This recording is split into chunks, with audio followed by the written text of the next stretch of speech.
Les amis, bonjour à tous. Vous êtes avec les Galactiques. Comme chaque semaine, on fait un point sur l'actu footballistique. On a notre premier invité dans l'émission aujourd'hui, Samir Djabali. Bonjour Samir. Bonjour à vous et puis merci pour l'invitation. On va un peu dresser ton portrait.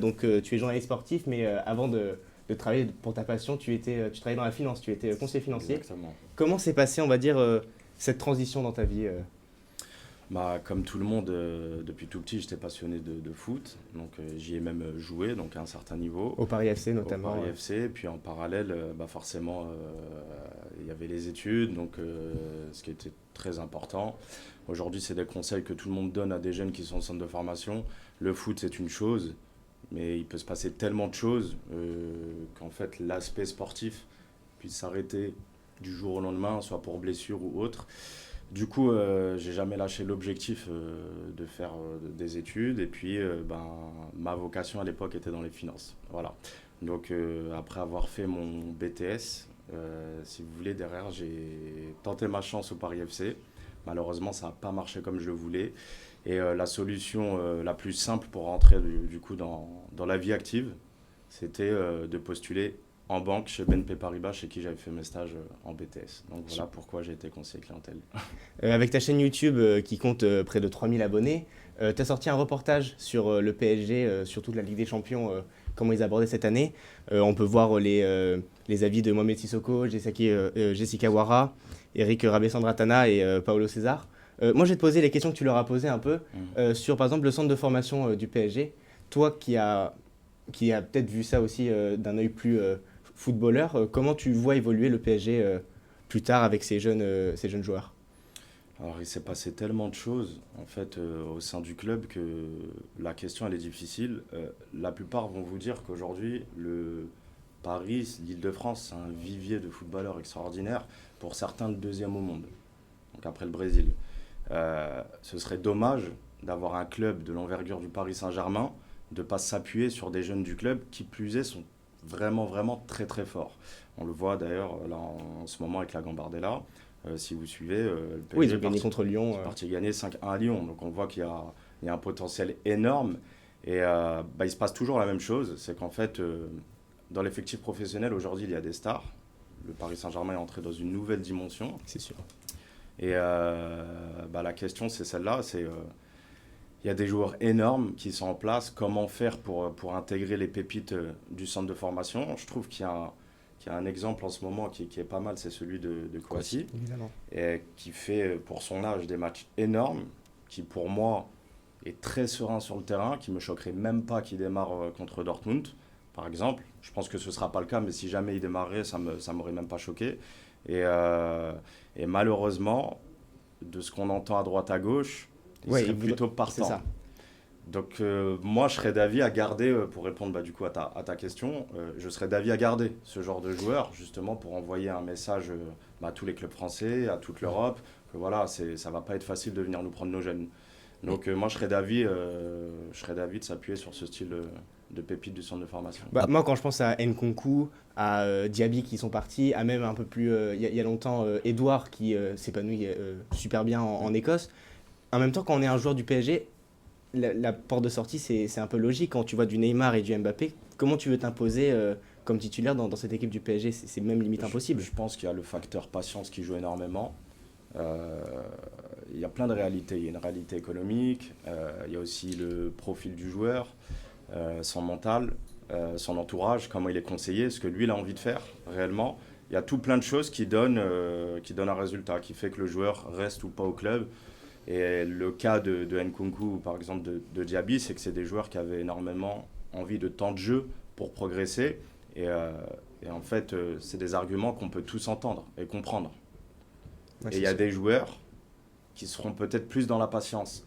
On est d'accord qu'un Neymar ou qu'un Mbappé ne vont pas faire 10 ans au Paris Saint-Germain. Donc, est-ce que tu acceptes de peut-être apprendre de ces joueurs-là une année, voire 2 années, mais tu sais qu'ils vont partir un jour et à toi de prendre le relais, ou alors partir pour aller gagner du temps de jeu? Tu voulais poser une question, Florian? Oui, c'était concernant Tanguy Kouassi, justement.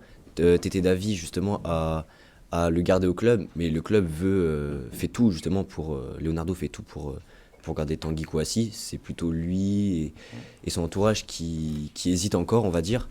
Donc je pense que le club maintenant est plus dans l'optique de garder ses jeunes joueurs. En tout cas, j'en ai l'impression depuis en tout cas le retour de Leonardo déjà.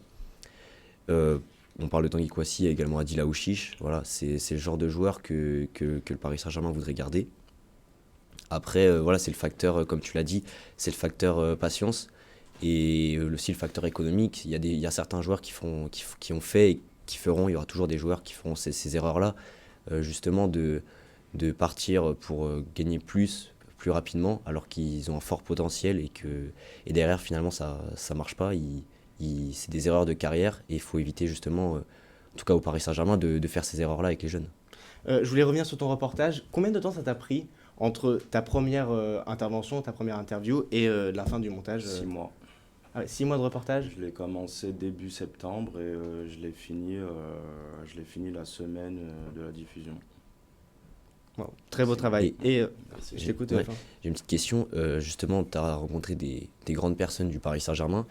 Hormis le contexte de l'interview, est-ce que ça t'a apporté des choses, de discuter avec eux? Ça t'a fait quoi justement de les voir et de parler avec eux En fait, la raison pour laquelle je pense ici on fait tous ce métier-là, c'est qu'on est passionné, mais passionné par beaucoup de choses.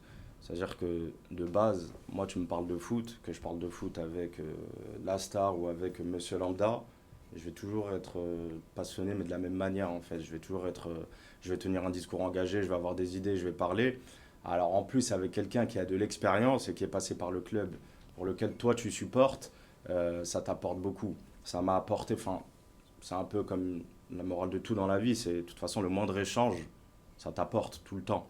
Et en fait, à chaque fois que je vais contacter un joueur, c'est intéressant de savoir comment le joueur va t'accueillir au téléphone, comment il va répondre, est-ce qu'il va être plutôt favorable ou pas positivement à, Est-ce qu'il va être intéressé? est-ce qu'il va être intéressé ou pas, la manière dont il va agir, etc.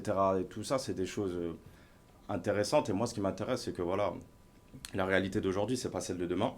Donc, parfois, tu peux contacter des gens, mais comme tu n'es pas encore Hervé Matou, donc à Canal+, des fois, on peut te prendre de haut, en fait. Ça aurait pu arriver. Et j'ai eu la chance que cette chose-là n'est pas arrivée, en fait. Tous les joueurs, ils m'ont tous répondu d'une manière positive.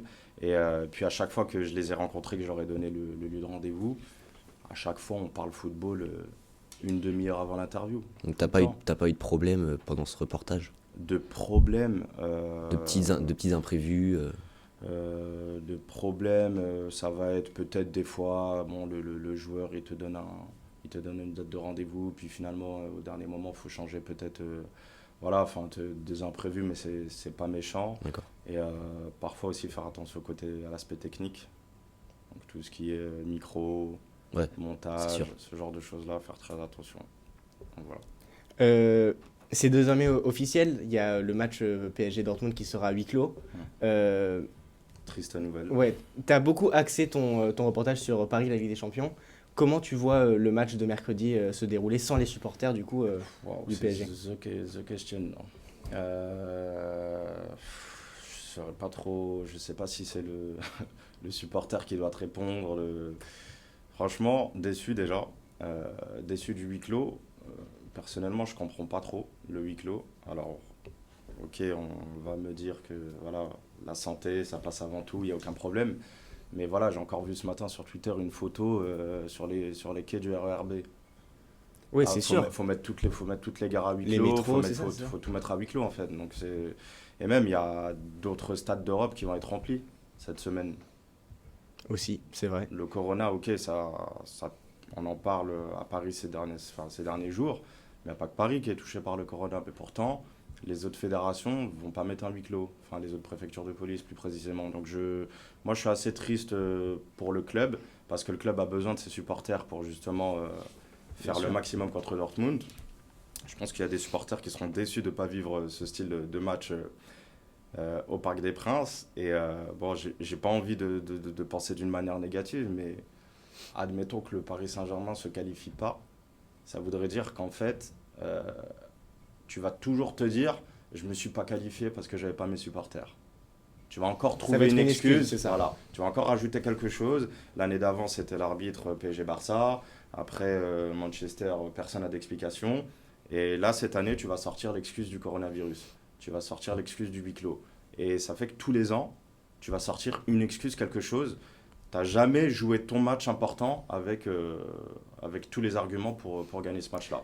Donc je suis triste que le match soit à huis clos. Je ne comprends pas tellement la décision, mais je suis encore plus triste pour le club et pour les supporters. Maintenant, pour parler de l'aspect sportif du match, c'est une question difficile parce que tout le monde le sentait bien, PSG Manchester l'année dernière. On a vu ce qui s'est passé. C'est sûr. PSG Barcelone, c'est pareil. Et le foot, c'est 11 hommes contre 11 hommes. Donc répondre à ta question, c'est compliqué, évidemment, que sur le papier. Enfin, voilà. Et pour une fois, Paris est un peu dans... Paris normalement, est supérieur à Dortmund. Ils ont perdu 2-1 au match aller, mais Dortmund, ils étaient à 110%. Enfin, voilà. Te répondre sur le match retour, c'est pas inquiétant, normalement. Mais comme c'est Paris... Justement, si on peut essayer de voir la chose positivement, le but c'est de voir les choses positivement maintenant, c'est fait, il y aura un huis clos. Mais je me dis que par exemple l'année dernière au Parc ça s'était pas bien passé avec les supporters, alors qu'en plus le PSG avait gagné à l'aller contre Manchester United. Là sans supporters, peut-être que, alors j'espère pas que ça, comment dire, que c'est vrai, parce qu'on parle souvent de Thiago Silva qui a la pression, je suis pas d'accord avec ça. Mais imaginons qu'il y a un retour de Thiago Silva, ou même s'il n'y a pas Thiago Silva, est-ce que sans supporters, ça serait plus simple pour le PSG? Alors j'espère pas, on va dire que... Mais du coup, ça a un impact aussi pour les prochaines étapes. En quart de finale, en demi-finale, ça veut dire que quoi, il n'y a aucun match qui va se jouer au Parc des Princes dans les phases finales. C'est horrible même en tant que supporter. Et puis je voulais juste te dire, le PSG, c'est la première fois qu'ils sont dans qu'ils ont perdu le match aller et qu'ils doivent faire un résultat au retour. Donc, moi, franchement, je ne sais pas comment ça peut se passer pour les Parisiens. Entre le fait qu'il n'y ait pas de supporters et qu'ils aient perdu le match aller, ça peut être vraiment une année zéro pour les Parisiens. C'est vraiment l'objectif de pouvoir s'épanouir en Ligue des Champions et d'aller le plus loin possible. Là, ça risque d'être très compliqué. Ça peut aussi être tout l'inverse, justement. Il n'y a rien qui va. Donc, pourquoi est-ce que ça serait... D'habitude, tout va bien, en fait. C'est ça le problème. D'habitude, tout va bien. On avait gagné 4-0 contre le Barça, 2-0 contre Manchester United. Là, tout va mal. Alors pourquoi, justement, ça se passerait pas à l'inverse? Ça se passe mal au début et puis ça se finit bien. J'espère que ça va se passer comme ça, vraiment. Maintenant, faut aller saisir la chance, faut aller la prendre, faut arrêter de se trouver des excuses. Il y a le huis clos, c'est embêtant, mais... Faut pas oublier aussi que Paris s'est aussi gagné devant ses supporters. Hein. Ils avaient battu Barcelone 4-0. Oui, bien sûr, bien sûr. Voilà, ils ont déjà réalisé des matchs devant leurs supporters et comme tu le dis, ce serait pas un bon message envoyé... pour dire de gagner, je vais gagner ce style de match à pression quand le stade il est vide, ce serait pas un bon message à envoyer pour le club et pour la ville. Je pense pas que ce soit un argument de poids en fait. Pour revenir, quels sont tes projets professionnels dans le futur? Parce que j'imagine que tu ne vis pas forcément de ta passion, ce qui est très compliqué aujourd'hui. Quels sont tes objectifs pour demain?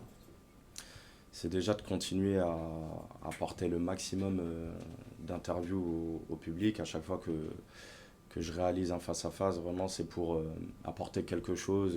Voilà, j'ai eu la chance, par exemple, de l'interviewer Mehdi Benatia. Ben, voilà, Mehdi Benatia a une forte communauté derrière lui. Donc l'entretien que j'ai réalisé avec lui, c'était pour apporter un maximum d'infos. Quand j'ai annoncé par exemple que j'allais l'interviewer, je recevais tout plein de messages sur les réseaux sociaux, s'il te plaît, pose-lui ça comme question, etc. Tu vois que les gens ont besoin d'informations sur le joueur qu'ils supportent ou le club qu'ils supportent. Donc voilà, moi j'ai toute une liste de thèmes que j'ai envie d'aborder. Et j'aimerais bien tous les réaliser, donc continuer à faire mes interviews face à face. C'est vrai que j'essaye de les réaliser d'une manière un peu différente, dans le sens où quand on interviewe un joueur, voilà, si tu connais le foot, bah, on voit tous le match du joueur, on connaît tous ses caractéristiques footballistiques, on sait tous ce qu'il donne sur un terrain de foot, on voit tous la même chose dans notre écran. Donc moi, lui parler que de l'aspect carré vert, etc., c'est pas là-dessus que j'ai envie d'axer mes face-à-face, c'est plus faire un parallèle entre... sur l'homme lui-même, oui. Voilà, exactement, essayer de rentrer un petit peu dans sa vie privée, faire aussi un parallèle sur... voilà, t'es un sportif de haut niveau, aujourd'hui il se passe beaucoup de choses dans le monde, je sais pas, lui parler un peu de l'aspect social, de l'aspect politique, du monde qui l'entoure, lui comment il vit sa vie par rapport au monde d'aujourd'hui, et voilà, un petit peu de football, un petit peu d'anecdotes, un petit peu d'actualité et de vie privée aussi. Et je m'y plais, je m'épanouis en en faisant ça et j'essaye d'apporter le maximum de reportages, d'interviews et de micro-trottoirs au public dans un premier temps. Dans un second temps, évidemment, j'ai envie d'en faire mon métier jusqu'à la retraite. Voilà, J'imagine bien. j'aimerais bien. Tu es totalement du coup indépendant. Tu es totalement indépendant, C'est ça. c'est ça? Ouais, je suis indépendant. J'ai été sollicité, enfin j'ai commencé ce métier-là parce qu'il y a des chaînes qui me sollicitaient pour parler de foot à la base. Et j'étais pas employé de ces chaînes-là, j'étais juste intervenant. Ça s'est bien passé une fois, deux fois, puis je me suis pris au jeu et finalement je l'ai fait 2 ans.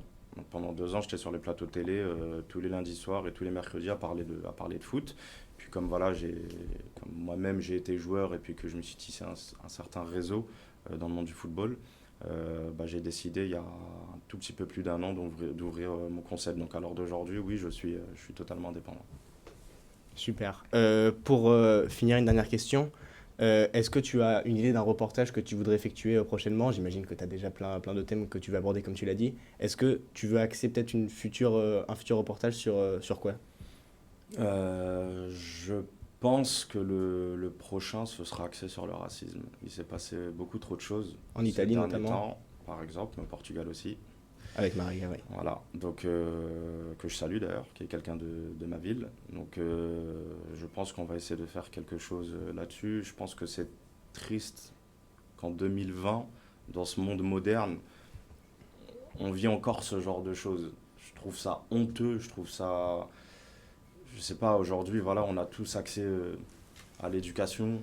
Je sais pas, aujourd'hui, voilà, Internet, c'est un fléau de fou. Enfin, voilà, pour t'informer, je sais pas, dans quel monde tu vis, de vouloir, en fait, diviser, en fait, des hommes, des humains. Alors, les supporters de l'Inter sur leur attaquant disaient que ah, mais c'est rien, c'est juste pour déstabiliser, etc.